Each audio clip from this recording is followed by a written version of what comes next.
Hello viewers, I doctor S B K Lal welcome you all in my YouTube channel. मेरे YouTube channel में आपका बहुत बहुत स्वागत है। यह वीडियो बोन कैंसर के बारे में है। इस वीडियो को देखने के बाद आप बोन कैंसर के बारे में जानकारी प्राप्त कर सकेंगे। साथ ही हम इसमें देखेंगे वीडियो के लास्ट में कि होम्योपैथी कैसे हमको मदद करती है बोन कैंसर से निजात करने में, या खास करके जो सहायक इलाज है उसके मामले में। ट्रेडिशनल जो एलोपैथ का इलाज है वो कीमोथेरेपी, रेडियोथेरेपी जैसे और सर्जरी जैसे इलाज को अपनाया जाता है। तो इस वीडियो में हम देखेंगे कि क्या सब सिम्टम्स होता है, कितने तरह के ये बोन कैंसर होते हैं, क्या सब इलाज होता है, कैसे डायग्नोसिस होता है, और होम्योपैथी लास्ट में हम देखेंगे कि होम्योपैथी आपको कैसे मदद करती है बोन कैंसर के मामले में। और ये भी इस वीडियो को एजुकेशन पर्पज़ से बनाया गया है। हम आपसे यही प्रार्थना करेंगे कि अपना इलाज स्वयं नहीं करें, क्योंकि इलाज में कई तकनीकी पेच होते हैं और इसको एक कुशल डॉक्टर ही समझ सकता है। आइए समझते हैं सबसे पहले कि बोन कैंसर क्या होता है। तो बोन कैंसर हड्डियों में बनने वाला एक गंभीर रोग है। यह दो प्रकार का होता है। एक होता है प्राइमरी बोन कैंसर जो सीधे हड्डी में शुरू होता है, और एक होता है सेकेंडरी मेटास्टेटिक कैंसर, जब कैंसर शरीर के दूसरे हिस्से से फेफड़े में पहुंचता है।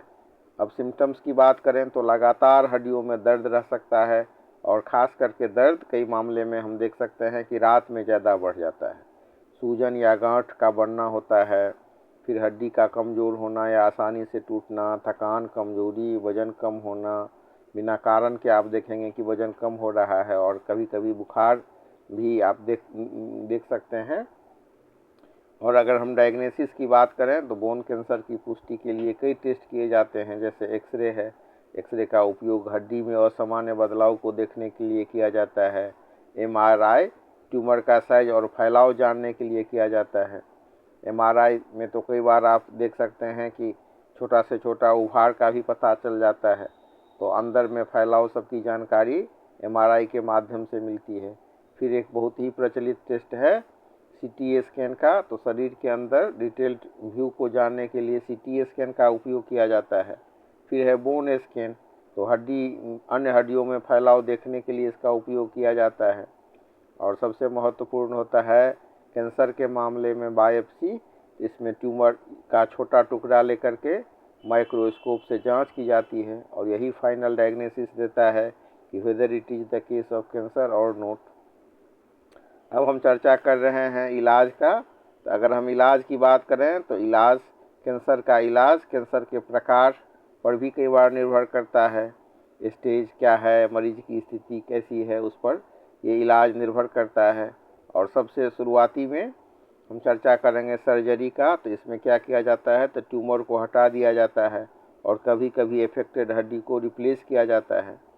फिर इलाज का दूसरा पैटर्न है कीमोथेरेपी। तो दवाओं से कैंसर कोशिकाओं को कीमोथेरेपी के माध्यम से नष्ट किया जाता है, और अक्सर यह सर्जरी से पहले या बाद में दी जाती है। फिर आता है नंबर रेडिएशन थेरेपी का। तो हाई एनर्जी रेज से कैंसर सेल को इसमें ख़त्म किया जाता है रेडिएशन थेरेपी के माध्यम से। और एक होता है न्यू टेक्नोलॉजी में टारगेटेड थेरेपी। तो ये नया टेक्नोलॉजी है जिसमें स्पेसिफिक कैंसर सेल को पर काम होता है, और स्पेसिफिक कैंसर सेल को इसमें नष्ट किया जाता है। तो इस तरह से 2-3 हफ्ते से ज़्यादा अगर दर्द हो, सूजन या गांठ दिखे, बिना कारण ही हड्डी टूटे, तो कई बार हड्डी के कैंसर का शक होता है, लेकिन मतलब बिना जांच के, बायोप्सी के आप इसको कंफर्म नहीं कर सकते हैं। यह समझना बहुत ज़रूरी है कि हर हड्डी का दर्द कैंसर नहीं होता, लेकिन लंबे समय तक दर्द को नज़रअंदाज करना सही नहीं होता है। जल्दी से जांच और इलाज, जल्दी से अगर जांच हो जाए तो इलाज आसान भी हो जाता है और सफल भी हो सकता है। अब हम चर्चा कर रहे हैं बोन कैंसर के टाइप्स का। तो ऑस्टियोसार्कोमा, उसके बाद यूइंग सार्कोमा, कॉन्ड्रोसार्कोमा और मेटास्टेटिस, ये सब टाइप्स होते हैं बोन कैंसर के। अब चर्चा करते हैं सबसे पहले हम ऑस्टियोसार्कोमा का। तो ये सबसे कॉमन प्राइमरी बोन कैंसर होता है। आमतौर पर टीन्स में होता है, जो 10 से 20 साल के एज के ग्रुप के होते हैं, और ज़्यादातर घुटने के आसपास फीमर या टिबिया में होता है, तेज़ी से ये बढ़ता है। और मुख्य लक्षण की बात करें तो इसमें दर्द, सूजन और कमज़ोर हड्डी की शिकायत पाई जाती है। फिर दूसरा टाइप्स है यूइंग सार्कोमा, ये बच्चों और युवाओं में होता है। पेल्विस, रिब्स, लॉन्ग्स बोन में ये कॉमन है और इन्फेक्शन जैसा भी लग सकता है। और जब इन्फेक्शन जैसा लग सकता है तो इसका मतलब होता है कि फीवर जैसा होगा या फीवर भी होगा और पेन होगा। कई बार हम देख सकते हैं कि जब बहुत फीवर होता है और ट्रीटमेंट से, सामान्य ट्रीटमेंट से जब ये सॉल्व नहीं होता है तो ध्यान जाता है हमारा कि ये जो कहीं कैंसर तो नहीं है। और फिर जो विभिन्न तरह के जो जांच होते हैं उसमें इसका कन्फर्मेशन होता है। तो ख़ास बात यह है कि ये जेनेटिक म्यूटेशन से जुड़ा होता है। फिर हम चर्चा करते हैं कॉन्ड्रोसार्कोमा का। तो ये कार्टिलेज से उत्पन्न होता है और अधिकतर एडल्ट्स में पाया जाता है। 40+ एज ग्रुप में आप कॉन्ड्रोसार्कोमा का मामला देख सकते हैं और ये धीरे धीरे बढ़ने वाला कैंसर होता है। फिर नंबर आता है सेकेंडरी बोन कैंसर का, जिसको हम मेटास्टेसिस भी कहते हैं। तो इसमें क्या होता है कि दूसरे जगह का, दूसरे अंग का कैंसर हड्डी में फैलता है। दूसरे कैंसर से ये हड्डी में फैलने वाला कैंसर होता है। जैसे मतलब किसी को ब्रेस्ट कैंसर हो गया या लंग्स कैंसर हो गया या प्रोस्टेट कैंसर हो गया है, तो कैंसर उस जगह से हड्डी में फैल जाता है। तो अगर हम बात करें कॉज का, तो जेनेटिक म्यूटेशंस हो सकता है, रेडिएशन एक्सपोजर हो सकता है और कुछ मामले में हेरिडिटरी डिजीज भी हो सकता है। और रिस्क फैक्टर की बात करें तो कम उम्र, family history, previous radiation therapy, ये सब रिस्क फैक्टर में आते हैं।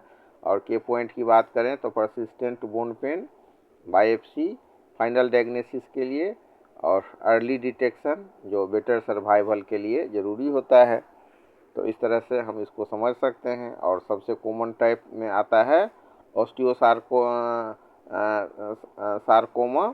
और डायग्नोसिस का सबसे कन्फर्म जो टेस्ट होता है वो बायोप्सी के माध्यम से होता है। और सबसे कॉमन सिम्टम्स इसमें होता है बोन पेन। लेकिन हर एक जो बोन पेन हो वो उसको हम नहीं मान सकते हैं कि ये बोन कैंसर ही है। इस तरह से हम समझ सकते हैं। तो हड्डी के कैंसर जैसे गंभीर रोग में आमतौर पर आधुनिक चिकित्सा ही अपनाई जाती है, जैसे सर्जरी, कीमोथेरेपी, रेडिएशन और होम्योपैथी का कई बार सहायक रूप में इलाज किया जाता है। और कई बार हम देख सकते हैं कि ये ठीक माने बहुत अधिक फायदा भी पहुंचाता है। और अगर हम केस स्टडी की बात देखें तो कुछ एक मामले में आप ये देख सकते हैं कि इससे बोन कैंसर को ठीक करने में भी मदद मिलती है। तो लेकिन कोई भी हो, चाहे आप सहायक दवा के रूप में होम्योपैथी को अपनाएं या मेन ट्रीटमेंट के रूप में होम्योपैथी को अपनाएं, लेकिन इलाज कैंसर जैसी जो बीमारी होती है उसका सफल और जो अनुभवी डॉक्टर होते हैं उनके निर्देशन में इलाज कराना बहुत ज़रूरी होता है। और अगर हम दवाई की बात करें तो सबसे जो कॉमन दवाई है इसमें है सिम्फाइटम। तो सिम्फाइटम हड्डी के दर्द और इंजरी में उपयोगी होता है, फ्रैक्चर हीलिंग में भी सहायक माना जाता है।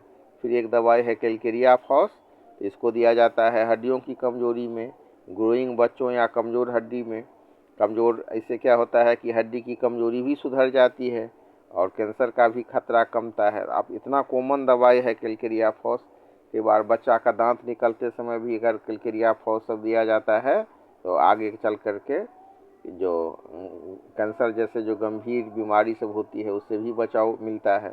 तो हड्डियों के कमजोरी में और जो बढ़ते एज के बच्चे होते हैं जिनकी लंबाई ज़्यादा होती है उसमें बहुत अधिक फ़ायदेमंद होता है। फिर मेडिसिन, बहुत उपयोगी मेडिसिन है एक साइलेसिया। तो ये क्रोनिक इन्फेक्शन या पस फॉर्मेशन के मामले में साइलेसिया को दिया जाता है और ख़ास करके जो कमज़ोर इम्यूनिटी वाले बच्चे होते हैं उनको दिया जाता है। और कई बार आप देख सकते हैं कि कैलकेरिया फॉस और साइलेसिया पर्याय क्रम से दिया जाता है। जैसे कैलकेरिया फॉस को सुबह शाम दिए तो साइलेसिया को दोपहर रात दिए। और जो तीसरा मेडिसिन है सिम्फाइटम उसको भोजन नाश्ता के बाद दे दिए। तो इस तरह से डॉक्टर लोग इसका डोज बनाते हैं।